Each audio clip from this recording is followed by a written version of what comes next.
CNN's Golden Girl Kaitlan Collins thought she could corner Senator Markwayne Mullin over egg prices and inflation, but what happened instead was a total political takedown on live TV. Mullin didn't just defend his numbers. He exposed the media's spin and reminded viewers that under real leadership, inflation is dropping, investments are booming, and the economy is finally gaining traction. If this is the best CNN has to offer, it's no wonder viewers are tuning out and turning to the truth. Hey y'all, and welcome to PoliticalShowdown. My name is Brian, and Markwayne Mullin completely wrecks Kaitlan Collins, and it's a constant reminder that this is the best CNN has to offer the American people. Markwayne Mullin hits a home run. Let's dive in. He's wildly exaggerating how much eggs are down. They're not down 87%. If they were, people would be paying 50 cents for a dozen of eggs, which obviously you know that they're not. The fact is they're down. And as I said, at the height... Right, but why not just say exactly how much they're down? Well, at the height, it was 9.1%. So it depends on what metric you're using. At 9.1%, they're down to 2.4% now. Inflation, that is a significant drop. That's not 50%. You're getting down to actual real numbers at that point. So it depends on which point you're talking about. We can discuss wherever we want to on the eggs of what source you want to say or at what time frame he may be referring to. The fact is, prices are down, and we see them continuously dropping. But they're not down as much as he's saying that they're down for eggs. So I'm saying if my argument, let's use the math. What's 9.1% down to 2.4%? What's the percentage? I'm saying if the numbers are as good as you think they are, and as you're arguing, and that's number from the Agriculture Department, why not just say they're down 52% or 53% instead of 87%? It's interesting to me that we're focused on the price of eggs when we know it's down. What I don't remember hearing is when Biden was in office and inflation was not 9.1%, about you talking about how high the prices were, or anybody, for that matter, actually saying, okay, why is inflation at 9.1%? Why are we averaging 4.95, nearly 5% of inflation? Why is it in the first 100 days? That should be the conversation. Why is it in the first 100 days that the president was able to bring down inflation to 2.4% and have $5 trillion of investment inside the United States? Why wasn't that happening in the last 4 years of the Biden administration? I think if you asked anyone in the Biden White House, they got asked about inflation all day long. It was essentially one of the only questions reporters asked them. So I don't think that that's a fair criticism. But on the numbers, when you're looking at that, you know, this isn't some criticism from the media. It's the polling that voters are not happy with where the economy's going. They don't feel good about the president's policies, and they think they're making the economy worse. Why do you think that is? Well, I would go, what demographic are they polling?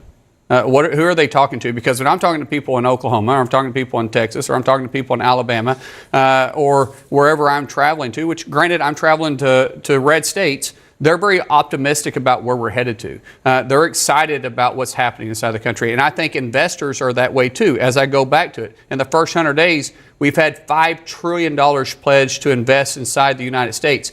Why weren't they doing that underneath the Biden administration? Yeah, I mean, I looked at the CNN polling. It was, I think, the sample that they surveyed, it was more Republicans than it was Democrats, and then a lot of independents in there as well. I mean, it was a pretty broad swath. And it's also not just the CNN poll. It's the ABC Washington Post poll. There's a Fox News poll that's out where his numbers are down. And so I guess the question is, when you look at that, is there any sense when you look at those numbers that the White House needs to change course? Caitlin, numbers don't lie. Polling, you can skew however you want to. When I restate these numbers again, inflation is down to 2.4%. We're an average of 4.95%, 5% underneath the Biden administration. Yeah, inflation is down. 9.1%. I don't mean to sound like a broken record, but when you have $5 trillion pledged of investment in the first 100 days, I believe the investors, I believe the job creators, those that create the jobs, that hire the individuals, I think it speaks for themselves. When you have 459,000 jobs that were part-time just 100 days ago, today they're full-time, I believe the economy is moving in the right direction. And so we should be talking about what has happened in the first 100 days. Why is it that the President Trump was able to do this and Biden couldn't? The S&P 500 posted. In this heated political exchange on PoliticalShowdown, host Brian covers a fiery debate between Senator Markwayne Mullin and CNN anchor Kaitlan Collins, which centers around the state of the U.S. economy, particularly inflation, egg prices, and broader economic performance under recent presidential administrations. Mullin criticizes Collins for misrepresenting economic data, claiming she's exaggerating or misleading the public, especially regarding the drop in egg prices and inflation. While Collins points to national polling that suggests voters are unhappy with the direction of the economy and skeptical of Trump's policies, Mullin argues that the polling is skewed and fails to reflect optimism in Republican-leaning states. Its biggest loss in the first 100 days of a presidency since Nixon in 1973. I mean, those are hard numbers. Well, think about this. Well, but think about the stock market. The stock market deals on today's news, not on the future. What the president is trying to do with the tariffs is he's trying to build a workforce for the future.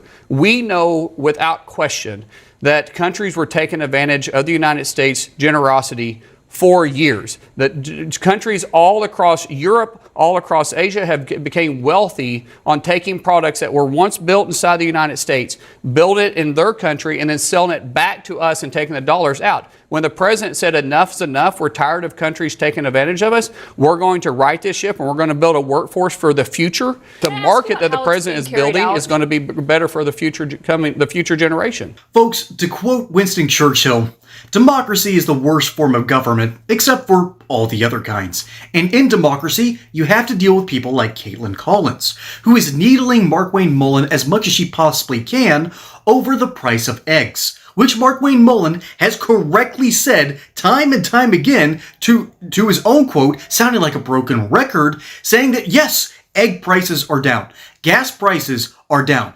inflation is down, okay? And then Kaitlan Collins tries to move in a different direction, saying that, oh, well, as it turns out, the polling is terrible for Donald Trump. And trust me, we'll get to that in just a moment. But Markwayne Mullin is trying to deal with a ridiculous problem here, and that is Kaitlan Collins. In short, she's a problem. We cover her a lot on this channel, just cringing at her dumb questions, cringing at the ideas and ideals that she keeps on spewing forward that don't make any sense, don't go anywhere, and don't actually deal with the problems that we have here in the United States. We have a problem with illegal immigration. We have a problem with other nations tariffing our goods and services. Our economy has been just in a malaise in both the Biden and Obama years. Let's be honest, folks. We've had an issue with our economy, and not just the stock market. We have had a problem with our economy that has been artificial, and that is under Democrat presidents, things are kept artificially low. Interest rates are kept artificially low. There is no attempt. And by the way, there's a talking point that I hear liberals squeal about on a consistent basis. It's the idea that, oh, almost all recessions happen under a Republican economy. Yeah, that's also where most of the growth ends up happening, by the way.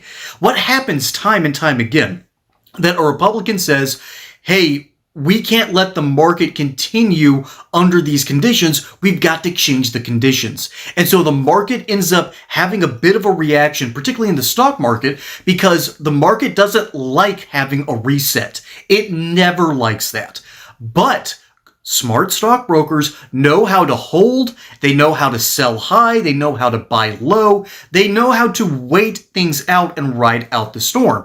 The people who are panicking, on the other hand, are trying to get their money now, make a quick buck, and then move on with their lives. So the stock market, I'm sorry, when has the Democrat Party ever cared about the stock market? Wasn't there some sort of movement called Occupy Wall Street? Man, what happened to that movement?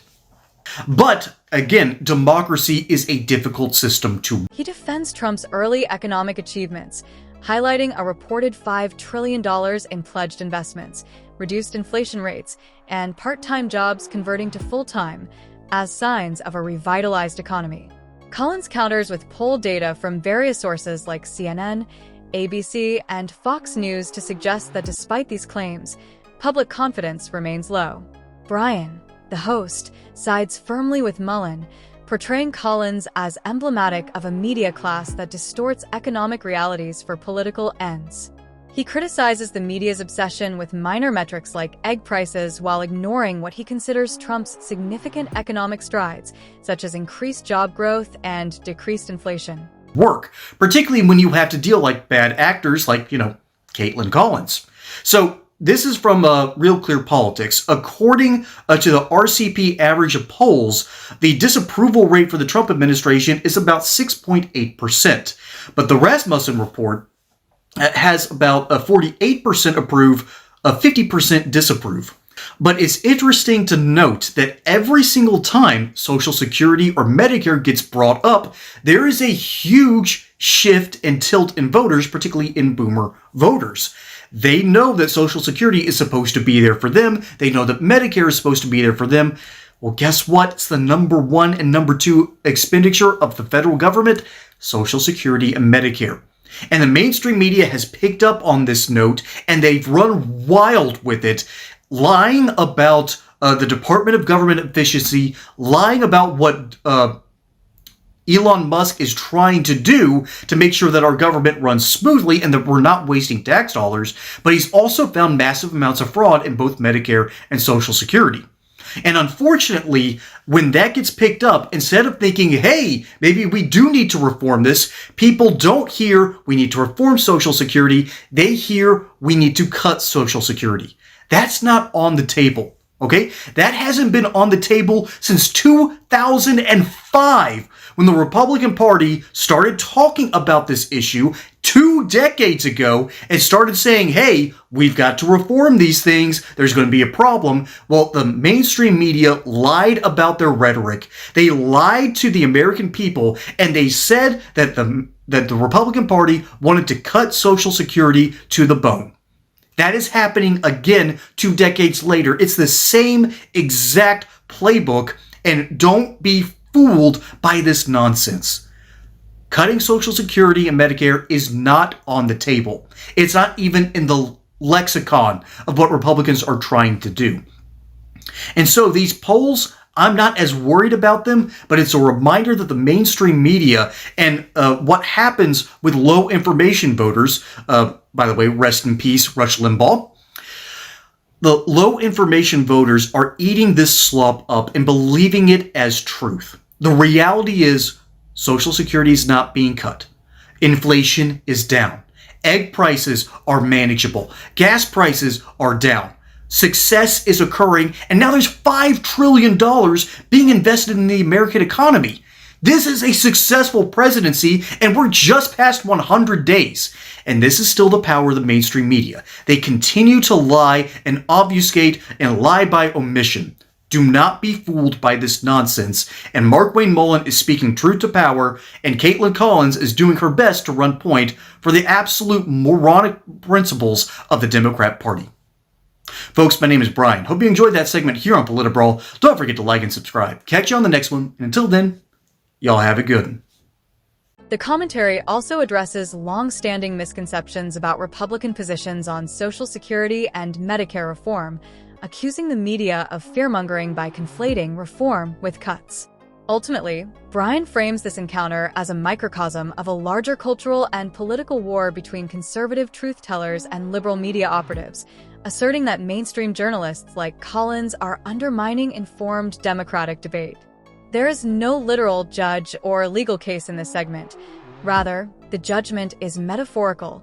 Brian is presenting Mullin as the clear winner in a battle of political narratives, where economic reality, he argues, favors the Republican viewpoint.